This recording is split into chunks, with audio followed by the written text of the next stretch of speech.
What's going on, guys? Stefan, S&E's Garage. Today we're going to be tackling the alternator on this 2012 Kia Forte.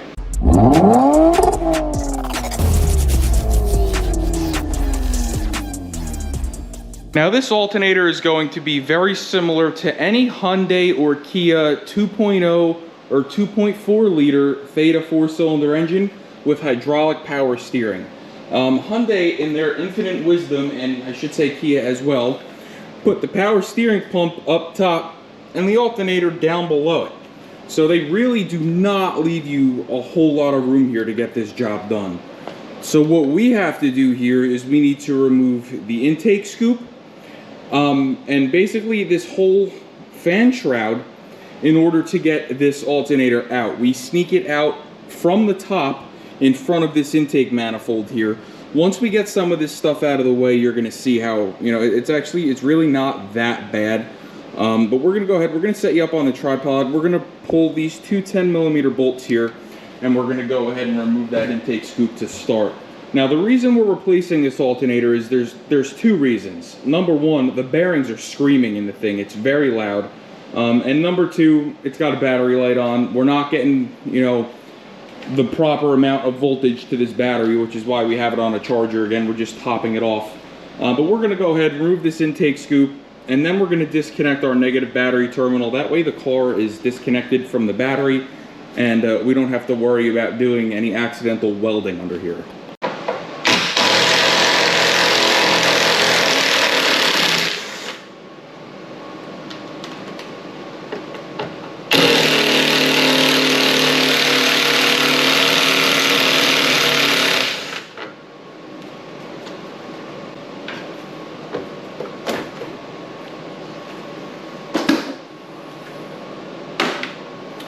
Alright guys, so now we need to go ahead and figure out exactly how we're going to get this fan shroud out of the way.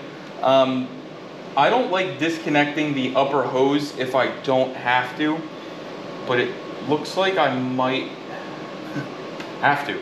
But we're going to try to go ahead and get around that. So there is going to be one 10mm here on the shroud itself that basically it helps hold the lower hose or the upper hose onto the shroud. We're going to remove that, take the bracket out. And then we're going to go ahead and unplug the cooling fans. There's going to be a plug right up here on the passenger side, or the driver's side of the car, and we should be able to go ahead and then remove these clips and try to snake this shroud out. Alright guys, the fan is unplugged. We went ahead and we pulled the little hose here from the overflow off of the radiator. And now we're going to go ahead and release these tangs that hold the fan shroud into place, and we're going to very carefully attempt to lift the shroud up like so.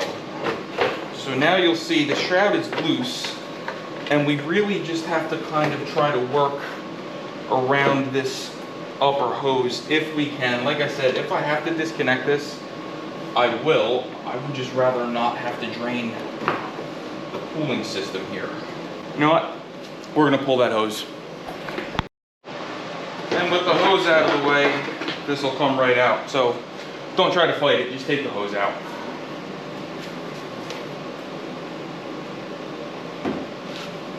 Now, you're gonna see just how much room we have here.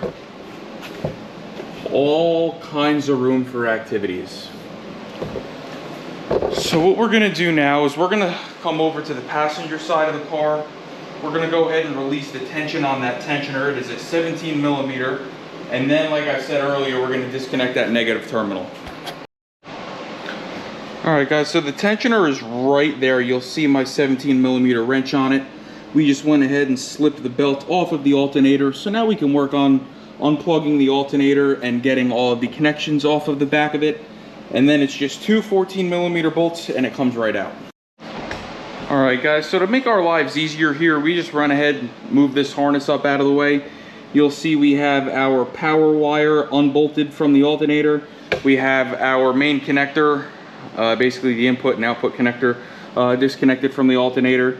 So now we can go ahead and start removing the bolts that hold it into place. You're going to see one right there underneath the power steering pump. You're gonna need a 14mm socket to get that out. And then there's going to be one underneath the alternator. Basically, you can't really see it, but it's just above the compressor. And you don't have to take that one out all the way, because the bolt hole that it goes in is just a notch. It's not encapsulated, so you just have to loosen it, and the alternator will come out with that bolt still in place. So we're gonna go ahead, get the top bolt out, loosen the bottom one, and wiggle this alternator out.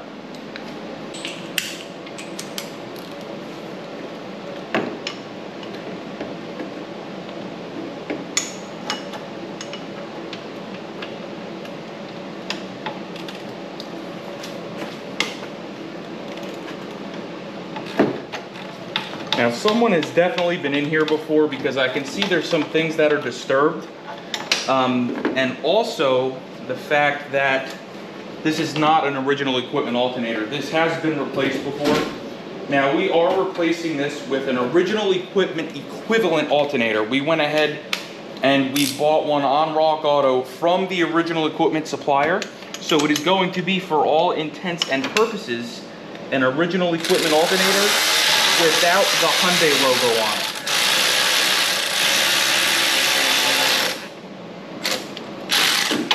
All right, that is out.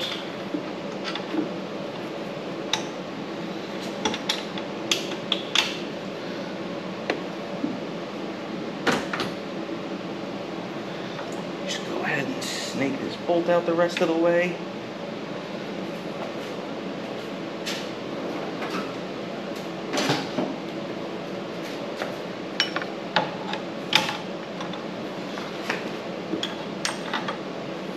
Here's that top bolt.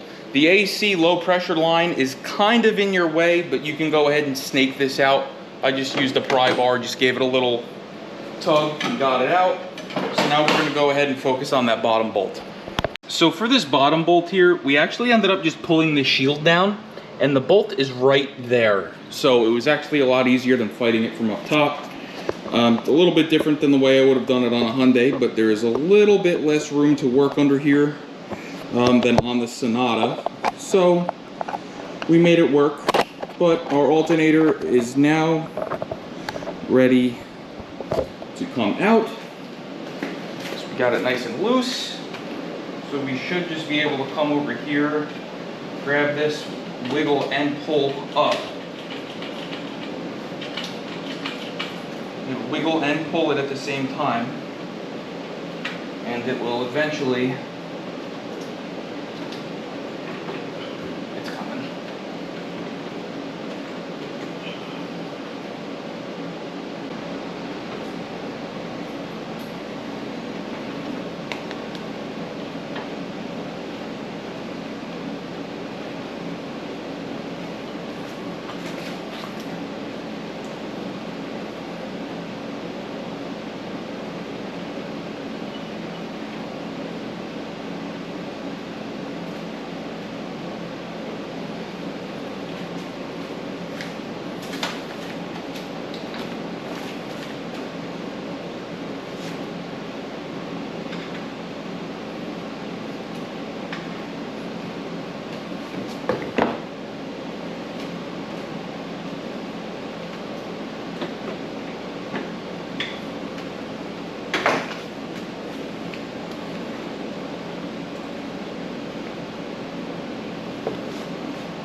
And there it is. Just have to snake it over here and out. And you could just hear how bad this alternator is. What we went ahead and did is we purchased a Mando alternator for this car. Mando is an original equipment supplier for Hyundai and Kia. Now, Vallejo is also an original equipment supplier for Hyundai and Kia when it comes to starters and alternators. Now, one thing that I noticed on Rock Auto's website is the Mando was like $5 or $10 cheaper than the Vallejo, so I decided let's go with that. So what you'll see here is we have a Mando sticker on it, but right on the cover it says Vallejo.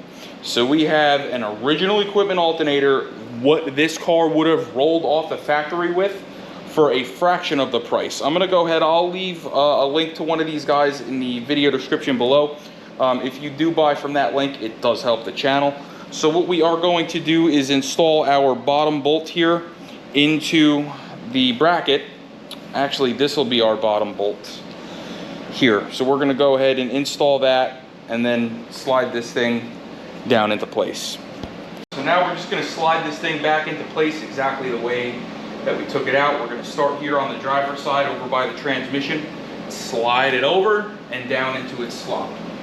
Just being very careful here not to nick, scrape, or otherwise damage the radiator, because that is not something that we do want to have to replace. So I'm just very carefully sliding it over. And then we just have to get it to fall into its slot, like so. Just verify that we're in.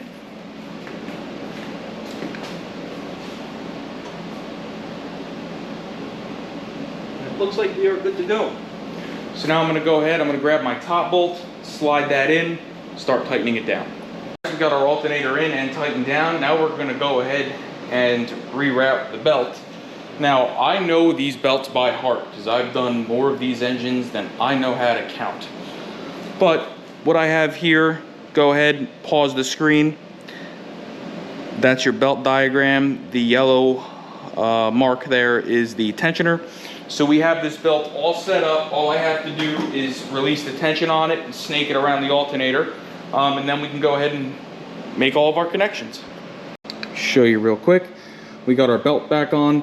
Now this is a newer belt. That is the reason I didn't replace it. When I diagnosed this alternator, I saw that it was a newer Duralast belt. And you can also tell, like I said, this alternator was replaced.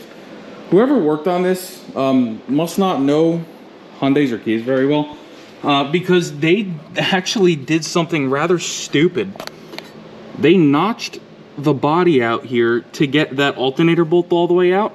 But like I showed you, that alternator bolt does not have to come all the way out to get this job done. So poo-poo on them, kind of silly, but whatever. We're gonna go ahead, reroute our harness here, screw in our alternator, you know, the main power wire. We're gonna reconnect our hoses, get our fans back in, fire the car off, and we're gonna check for voltage. We got everything put back together here. Fan shroud is back in, it is plugged in. Went ahead, reconnected our upper hose. We have everything plugged in. We put our lower splash shield here back in. And then we went ahead and topped off the little bit of coolant we lost with some Hyundai Genuine antifreeze, super long life, whatever you want to call it. And then we went ahead and, you know, topped off the overflow. So everything here should be good. All we have to do now is reconnect the negative terminal. And then we're going to back the car out and we're going to make sure that we have power. When I say power, I want to make sure we're seeing at least 13.5, 14 volts at this battery. And if we are, we're going to go ahead and call this repair complete. Alright guys, we're at a strong 14.4 volts. You'll see here our belt drive area is nice and quiet. Everything here is good. So if this video helped you replace the alternator on your Hyundai Sonata, your Kia Forte, your Kia Optima with the 2.0, or the 2.4 with hydraulic power steering, please like, share, and subscribe, and we will see you next time.